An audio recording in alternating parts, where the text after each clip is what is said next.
Hey there, how you doing? Charlie Winters here with horse racing tips for Monday, the 10th of June. So we had one non-runner.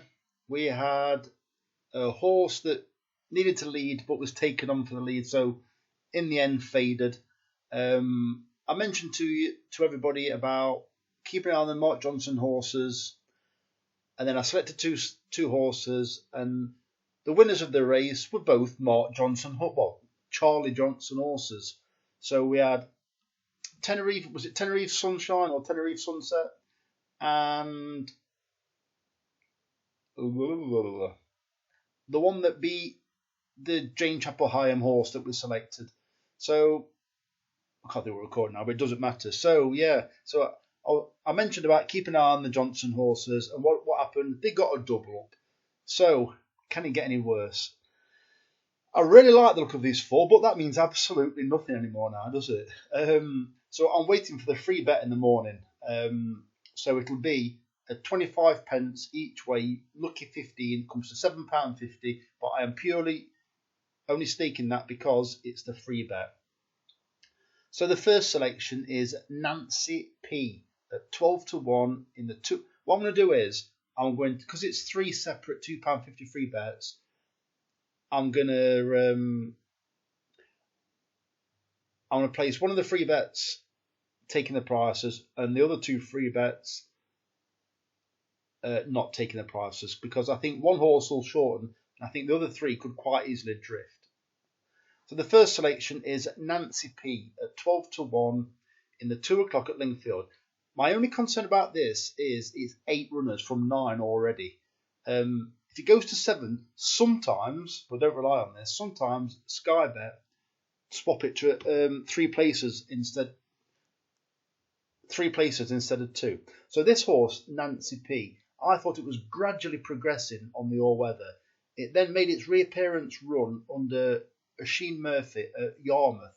It was held up, and I think being held up was inconvenienced it, because I think the fact that they've stepped it up in trip tells me that it wasn't suited by the tactics, because it obviously wants further, and it ran over 1 mile. I think it was 1 mile 2.5 third on that day. It's back on the all-weather, which I'm quite pleased about. We need it to stay as 3 places.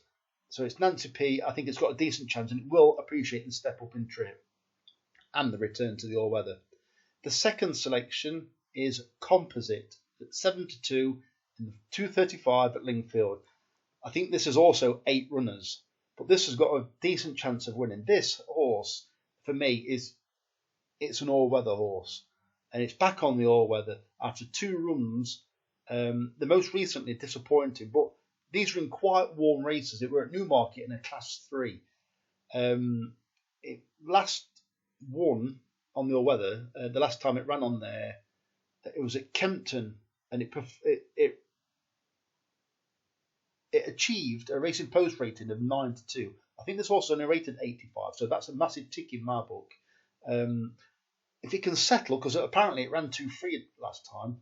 It didn't say that in the commentary. It just said the jockey reported ran 2-3, but it wasn't mentioned in the Racing Post commentary. So if this horse settles better, I think it's got every chance, and I think it will prefer the return to the all-weather.